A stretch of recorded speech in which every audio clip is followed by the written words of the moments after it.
কফিনে শুয়ে থাকা ডোনাল্ড ট্রাম্পের এই প্রতীকী বিলবোর্ডটি ইরানের তেহরানের। প্রতিশোধের বার্তায় ছেয়ে গেছে রাজধানী শহরটি।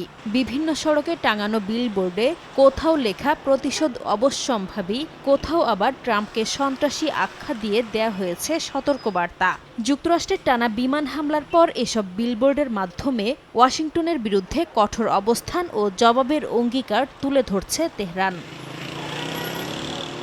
রাজনৈতিক উত্তেজনার পাশাপাশি যুদ্ধের প্রভাব স্পষ্ট হয়ে উঠছে ইরানের অর্থনীতিতেও। কয়েক বছরের তুলনায় দেশটিতে মূল্যস্ফীতি প্রায় দ্বিগুণ হয়েছে, কমেছে মানুষের আয় এবং রিয়ালের মানও উল্লেখযোগ্যভাবে নেমে গেছে। এতে নিত্য প্রয়োজনীয় পণ্যের দাম বেড়ে সাধারণ মানুষের জীবনযাত্রা দিন দিন আরও কঠিন হয়ে উঠছে। কেউই যুদ্ধ চায় না, যুদ্ধ কখনোই ভালো কিছু নয়, কিন্তু এই যুদ্ধ আমাদের ওপর চাপিয়ে দেয়া হয়েছে। সত্যি এটি আমাদের ওপরেই চাপিয়ে দেয়া হয়েছে। আমার নিজের পরিবার আছে, ছোট সন্তান আর নাতি নাতনি আছে, তারা এই দেশেই বাঁচতে চায়। এমন পরিস্থিতিতে তারা কি করবে?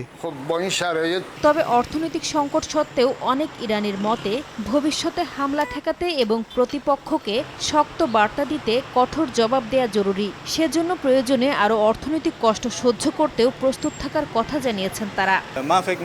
আমরা প্রচণ্ড অর্থনৈতিক চাপের মধ্যে আছি, সবাই কঠিন দুর্ভোগের মুখোমুখি। তবুও দেশের স্বার্থে এই কষ্ট সহ্য করতে আমরা প্রস্তুত। প্রয়োজনে হরমুজ প্রণালী বন্ধ হোক, বাবাল মান্দাবও বন্ধ হোক, প্রতিরোধ জোট যা করছে তা চলতে থাকুক।